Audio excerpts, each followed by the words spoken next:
Here we go, veils and tanning in Tanchico. What Wednesday? And we get some intriguing looks at Tanchico. What a feast for the eyes this set is, yes? 2 day scenes and 2 night scenes. And last week we got a night scene. It's like scattering puzzle pieces at us each week. Delicious! In this video, I'm concentrating on the veils as there's such an array of them. I wonder whether we'll be given any real significance to the veils we see, or if there'll simply be a huge array without explanation. It would be a huge nod to book readers if so, yes?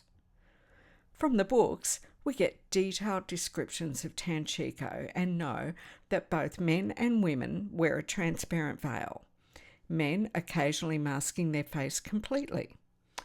In some locations, face masks are a matter of course for the anonymity it lends to both men and women. All classes wear a similar style, but they can be told apart by the quality of the material. Now, my theory is that the image we saw last week comes before the image we see this week, and the veils they are wearing don't really seem to be giving them anonymity, but they certainly look like they saw someone they don't like off screen last week. Maybe they decided to don veils to blend in better. Now, we aren't so much seeing mustaches and dark cylindrical hats like the descriptions are for the books. Instead, there are beards and fedora hats and caps are plenty, yes? Men wear baggy white trousers and coats embroidered with scrollwork on the shoulders, and loose-fitting shirts are worn under the coats.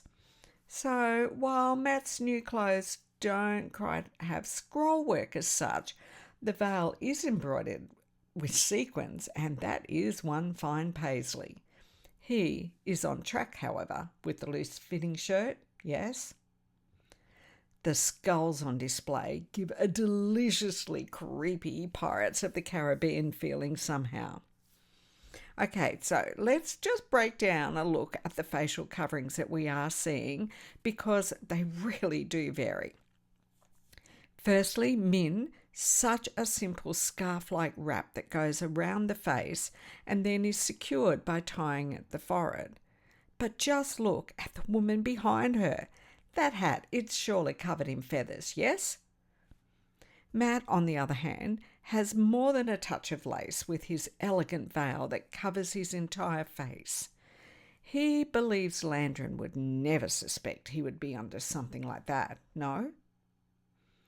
Is that swirl on the front of Elaine's veil headpiece a rose? Nynaeve's veil is totally the best in my opinion. It does look like it wouldn't even be a little bit comfortable, but it reminded me of the dark Suldam makeup for some reason. She seems to have a fine chain around her neck in this one that we don't see in the photo from last week where she has no veil on. So, if they are veiling up to hide, did she remove her ring and put it on a chain to hide it? Oh, how naive of her, yes? Now, this is the photo from last week, and the only thing that has me confused is that in this photo it seems to be nighttime, so is it the night before?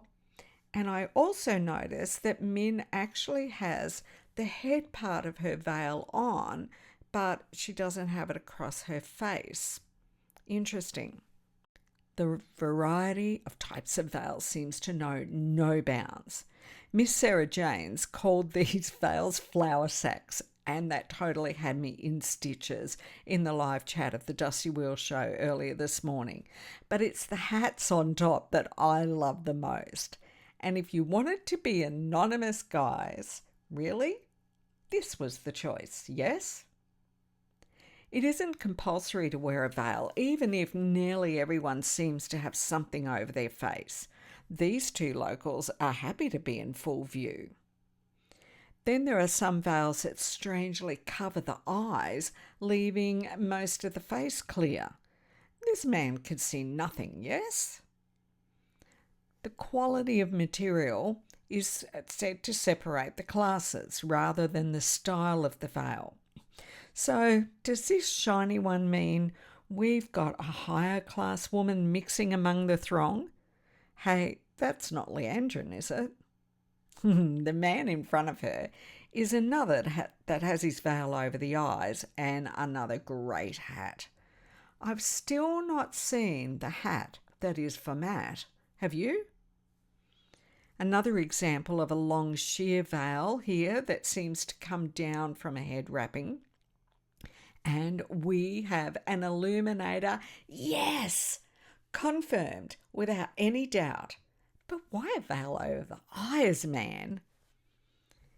This bunch of people down at the dock shows more examples of the great array of veils, and those not wearing a veil seem to mix with complete ease amongst those that are.